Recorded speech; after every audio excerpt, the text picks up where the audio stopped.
Great Wall was very cool. I was going to say. One of the things I'm most proud of is the cabinet we've assembled. I mean, you've got extraordinarily talented people in each of these fields. A lot of them are doing such a good job that they don't meet with me much because they're like the good students in class. They are just handling their business really well. Well, hello everybody. It is good to see you guys. We try to do a cabinet meeting every 2 months. The meetings run about an hour and a half. What we'll do is talk to a lot of different folks within the White House, the policy folks, the Chief of Staff's office, the Communications office, and find out what are the important initiatives that we want to talk to the Cabinet about, and also talk to the Cabinet as well about the issues that they think are important to discuss with the President. So there's a series of internal meetings to discuss that, and we hammer out an agenda after that. Iraq, Afghanistan, the Asia trip, jobs. I think that there should probably be robust discussion of job creation. This is a huge kind of 6-7 weeks that's coming up, and a lot of the budget and obviously the war decision and a bunch of other things that are coming down the pike. So each president has the discretion to decide who's in his cabinet.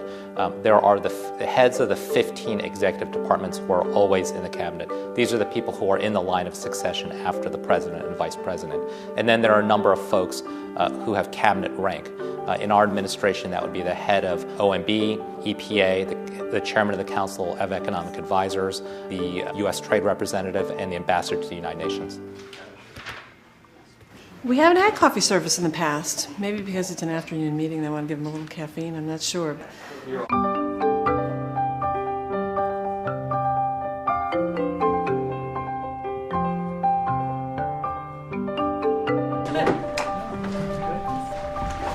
Post-its or something to label our oh, yeah, that's right. I got trying to figure out all the stuff. Do they have little post-its or anything? Are they? Oh, hey, they're the post-its, right? There we go. Okay. I've worked for the president since he was in the U.S. Senate, so I'm very used to sitting behind him at meetings. But to now sit in a cabinet meeting in the historic cabinet room, you're just surrounded by the history of this institution. It's humbling.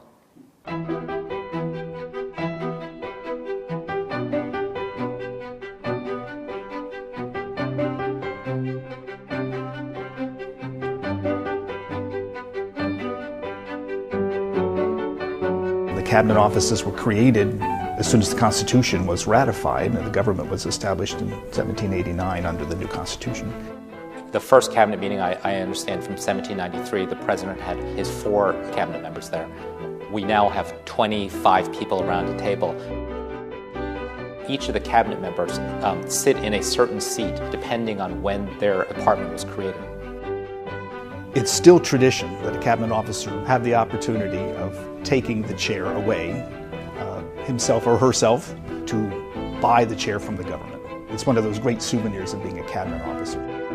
The cabinet meeting is one of the few times that I'm aware of where the Secret Service allows the entire cabinet to be in one place at one time. As you know, during State of the Union addresses, we typically ask one member of the cabinet to sit out.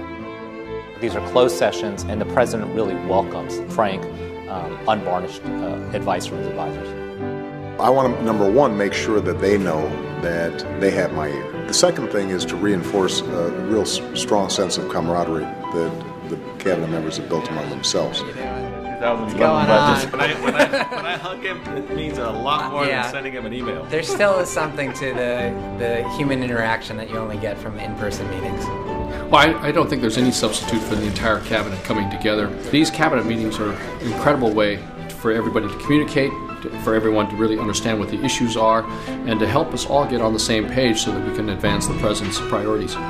Today we're going to be focusing a lot on jobs because obviously with the economy in such a hole, one of the things that we want to make sure of is that we leave no stone unturned when it comes to helping people get jobs. What we've typically done is bring the president at the end of the meeting. The cabinet meeting is an important symbol of government at work.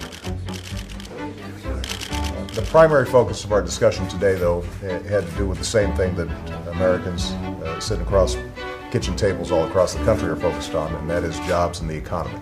You would think that in a world like the one we're living in, where you can communicate with anybody in the world at literally a flick of a mouse or, some other picking up a cell phone, that you wouldn't need a lot of face-to-face meetings. But in fact, I think that it's not only as important as it always was in the era before instantaneous communication, but to some extent even more so that people can look each other in the eye, they can watch the body language, and they can work together to get to the resolution of whatever the issue is.